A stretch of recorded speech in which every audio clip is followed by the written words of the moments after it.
माता दी, स्वागत है आपका मेरे इस चैनल माँ ब्रह्मांडी कृपा @अनीता धार्मिक ज्ञान पर। आज हम बात करेंगे आमल की एकादशी की, जो कि फाल्गुन महीने के शुक्ल पक्ष में आती है। मान्यता है कि इस व्रत को सच्ची श्रद्धा से करने पर पापों का नाश होता है और मोक्ष की प्राप्ति होती है।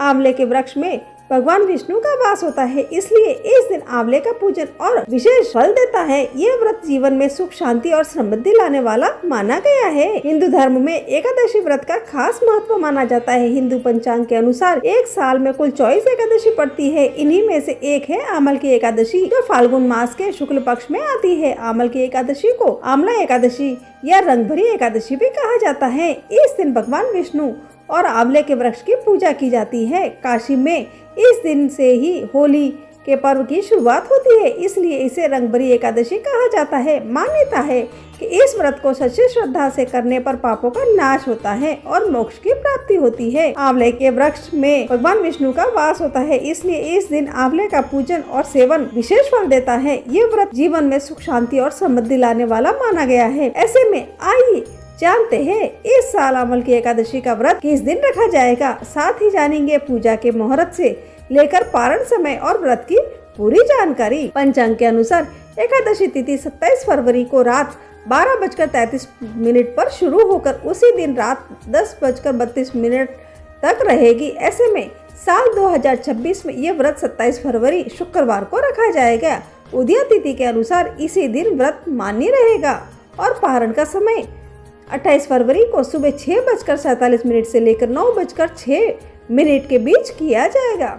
आमल की एकादशी इस बार कई शुभ योग बन रहे हैं। सर्वार्थ सिद्धि योग, रवि योग, आयुष्मान योग और सौभाग्य योग जैसे शुभ संयोग इस दिन को और भी खास बना रहे हैं। मान्यता है कि इन योगों में पूजा पाठ और दान करने से कई गुना फल मिलता है। शास्त्रों के अनुसार आंवला भगवान विष्णु के आंसुओं से उत्पन्न हुआ था। कहते हैं कि इससे सभी देवी देवताओं में वास होता है। मान्यता है कि व्यक्ति यदि सच्चे भाव से इस दिन उपवास रखता है तो व्यक्ति के मोक्ष का मार्ग प्रशस्त होते हैं, साथ ही सुख समृद्धि की प्राप्ति होती है। पूजा की विधि इस प्रकार है। प्रातः ब्रह्म मुहूर्त में उठे, स्नान कर स्वच्छ वस्त्र धारण करें, घर के मंदिर में भगवान विष्णु की प्रतिमा या चित्र स्थापित करें और आंवला वृक्ष को जल अर्पित करें। रोली, अक्षत, फूल, दीप और धूप अर्पित करें। ओम नमो भगवते वासुदेवाय मंत्र का 108 बार जाप करें। विष्णु सहस्त्र नाम या एकादशी व्रत कथा का पाठ करें या सुने। अब मैं आपको फाल्गुन मास के शुक्ल पक्ष की कहानी सुनाने जा रही हूँ। आप सब ध्यान पूर्वक सुनिएगा। युधिष्ठिर ने कहा कि अब फाल्गुन शुक्ल की एकादशी का क्या नाम है, महात्म्य बताने की कृपा कीजिए। तब भगवान श्री कृष्ण बोले कि हे महाभाग धर्मनंदन, सुनो, तुम्हें इस समय एक प्रसंग सुनाता हूँ, जिसे राजा मानधाता के पूछने पर महात्मा वशिष्ठ ने कहा था। फाल्गुन शुक्ल पक्ष की एकादशी का नाम आमल की है। इसका पवित्र व्रत विष्णु लोक की प्राप्ति कराने वाला है। मानधाता ने पूछा कि हे द्विज श्रेष्ठ, यह आमल की कब उत्पन्न हुई, मुझे बताइए। वशिष्ठ जी ने कहा कि हे महाभाग, सुनो, पृथ्वी पर आमल की उत्पत्ति किस प्रकार हुई ये बताता हूँ। आमल की महान वृक्ष है जो सब पापों का नाश करने वाला है। भगवान विष्णु के थूकने पर उनके मुख से चंद्रमा के समान कांतिमान एक बिंदु प्रकट हुआ। वह बिंदु पृथ्वी पर गिरा। उसी से आमल की यानी आंवले का महान वृक्ष उत्पन्न हुआ। यह सभी वृक्षों का आदिभूत कहलाता है। इसी समय समस्त प्रजा की सृष्टि करने वाले के लिए भगवान ने ब्रह्मा जी को उत्पन्न किया। उन्हीं से इन प्रजाओं की सृष्टि हुई। देवता, दानव, गंधर्व, यक्ष, राक्षस, नाग तथा निर्मल अंतकरण वाले महर्षियों को ब्रह्मा जी ने जन्म दिया। उनमें से देवता और ऋषि उसी स्थान पर आए जहाँ विष्णु प्रिया आमल की का वृक्ष था। महाभाग उसे देखकर देवताओं को बड़ा विस्मय हुआ। वे एक दूसरे पर दृष्टिपात करते हुए उत्कंठता पूर्वक उस वृक्ष की ओर देखने लगे और खड़े खड़े सोचने लगे कि पलक्ष पाकर आदि वृक्ष को पूर्व कल्प की ही भांति है, जो सब के सब हमारे परिचित है, किंतु इस वृक्ष को हम नहीं जानते। उन्हें इस प्रकार चिंता करते देख आकाशवाणी हुई, ये महर्षियों, ये सर्वश्रेष्ठ आमल की का वृक्ष है जो विष्णु को प्रिय है। इसके स्मरण मात्र से गोदान का फल मिलता है। स्पर्श करने से इससे दुना और फल भक्षण करने से तिगुना पुण्य प्राप्त होता है। इसलिए सदा प्रयत्न पूर्वक आमलकी का सेवन करना चाहिए। यह सब पापों को हरने वाला वैष्णव वृक्ष बताया गया है। इसके मूल में विष्णु, इसके ऊपर ब्रह्मा और स्कंद में परमेश्वर भगवान रुद्र, शाखाओं में मुनि, टहनियों में देवता, पत्तों में वसु, फूलों में मरुदन तथा फलों में समस्त प्रजापति वास करते हैं। सर्वदेवमय बताई गई है, अतः विष्णु भक्त पुरुषों के लिए यह परम पूज्य है। ऋषि बोले कि अव्यक्त स्वरूप से बोलने वाले महापुरुष, हम लोग आपको क्या समझे? आप कौन है? देवता है या कोई और? हमें ठीक ठीक बताइए। तब आकाशवाणी हुई कि जो संपूर्ण भूतों के कर्ता और समस्त भुवनों के सर्वस्था है, जिन्हें विद्वान पुरुष भी कठिनता से देख पाते हैं, वही सनातन विष्णु मैं हूँ। देवादिदेव भगवान विष्णु का कथन सुनकर उन ब्रह्म कुमार महर्षियों के नेत्र आश्चर्य से चकित हो उठे। उन्हें बड़ा विस्मय हुआ। वे आदि अंत रहित भगवान की स्तुति करने लगे। ऋषि बोले कि संपूर्ण भूतों के आत्मभूत आत्मा एवं परमात्मा को नमस्कार है। अपनी महिमा से कभी च्युत न होने वाले अच्युत को नित्य प्रणाम है। अंतरहित परमेश्वर को बारंबार प्रणाम है। ये दामोदर कवि सर्वज्ञ और यज्ञेश्वर को नमस्कार है। ये मायापते आपको प्रणाम है। आप विश्व के स्वामी हैं। आपको बार बार नमस्कार है। ऋषियों ने इस प्रकार स्तुति करने पर भगवान श्री हरि संतुष्ट हुए और बोले कि हे महर्षियों, तुम्हें कौन सा अभिष्ट वरदान दूं? ऋषि बोले कि भगवान, यदि आप संतुष्ट है तो हम लोगों के हित के लिए कोई ऐसा व्रत बतलाइए जो स्वर्ग और मोक्ष रूपी फल प्रदान करने वाला हो। श्री विष्णु बोले कि हे महर्षियों, फाल्गुन शुक्ल पक्ष में यदि पुष्य नक्षत्र से युक्त द्वादशी हो तो वह महान पुण्य देने वाली और बड़े बड़े पातकों का नाश करने वाली होती है। हे द्विजरों, उसमें जो विशेष कर्तव्य है उसको सुनो। आमल की एकादशी में आंवले के वृक्ष के पास जाकर वहां रात्रि में जागरण करना चाहिए।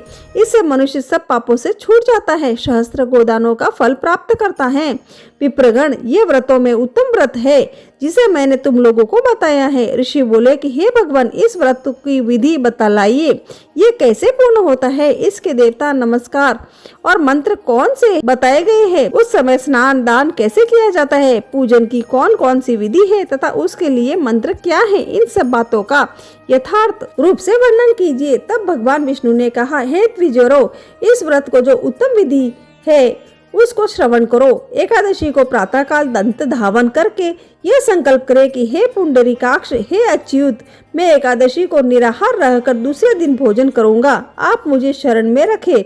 ऐसा नियम लेने के बाद पतित, चोर, पाखंडी, दुराचारी, मर्यादा भंग करने वाले तथा गुरु पत्नीगामी मनुष्यों से वार्तालाप न करे। अपने मन को वश में रखते हुए नदी में या पोखरे में या कुएं पर अथवा घर में ही स्नान गंगा जल डालकर स्नान करे। स्नान के पहले शरीर में मिट्टी लगाए। वसुंधरे, तुम्हारे ऊपर अश्व और रथ चला करते हैं तथा वामन अवतार के समय भगवान विष्णु ने भी तुम्हें अपने पैरों से नापा था। मूर्ति के मैंने करोड़ जन्मों में जो पाप किए हैं, मेरे उन सब पापों को हर लो। जल की अधिष्ठात्री देवी माता, तुम संपूर्ण भूतों के लिए जीवन हो। वही जीवन जो स्वदेज और उद्भिज जाति के जीवों की भी रक्षक हो। तुम रसों की स्वामिनी हो। तुम्हें नमस्कार है। आज मैं संपूर्ण तीर्थों, कुंडों, झरनों, नदियों और देव संबंधी सरोवरों में स्नान कर चुका हूँ। मेरा यह स्नान उक्त सभी स्नानों का फल देने वाला हो। विद्वान पुरुष को चाहिए कि वह परशुराम जी की सोने की प्रतिमा बनवाए। प्रतिमा अपनी शक्ति और धन के अनुसार 1 या आधे मास से स्वर्ण की होनी चाहिए। स्नान के पश्चात घर आकर पूजा और हवन करे। इसके बाद सब प्रकार की सामग्री लेकर आंवले के वृक्ष के पास जाए, जहाँ वृक्ष के चारों ओर की जमीन झाड़ बुहार लीप पोत कर शुद्ध करे। शुद्ध की हुई भूमि में मंत्र पाठ पूर्वक जल से भरे हुए नवीन कलश की स्थापना करे। कलश में पंचरत्न और दिव्य गंध आदि छोड़ दे। श्वेत चंदन से उसको चर्चित करे। कंठ में फूल की माला पहनाए। सब प्रकार के धूप की सुगंध फैलाए। जलते हुए दीपक को श्रेणी सजा कर रखे। तात्पर्य यह है कि सब और से सुंदर एवं मनोहर दृश्य उपस्थित करे। पूजा के लिए नवीन छाता, जूता, वस्त्र और मंगा कर रखे। कलश के ऊपर एक पात्र रखकर उसे दिव्य लाजू यानी खीलों से भर दे। फिर उसके ऊपर स्वर्णमय परशुराम जी की स्थापना करें।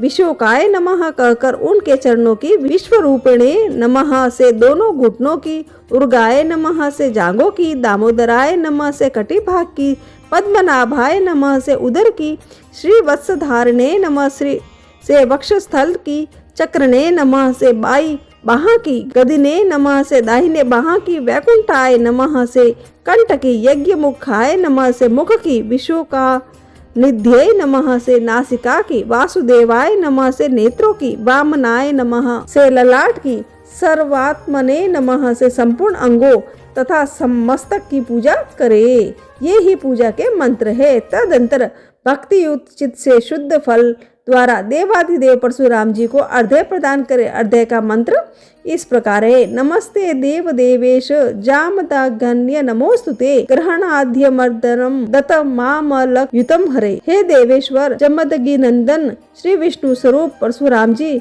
आपको नमस्कार है, नमस्कार है। आंवले के फल के साथ दिया हुआ मेरा ये अर्घ्य ग्रहण कीजिए। तदंतर भक्ति उचित से जागरण करे। नित्य गीत संगीत वाद धार्मिक उपाख्यान तथा श्री विष्णु संबंधी कथा वार्ता आदि के द्वारा वह रात्रि व्यतीत करे। इसके बाद भगवान विष्णु के नाम से लेकर आंवला के वृक्ष की परिक्रमा एवं 108 या 28 बार करे। फिर सवेरा होने पर श्री हरि की आरती करे। ब्राह्मण की पूजा करके वहाँ की सब सामग्री उसे निवेदन कर दे।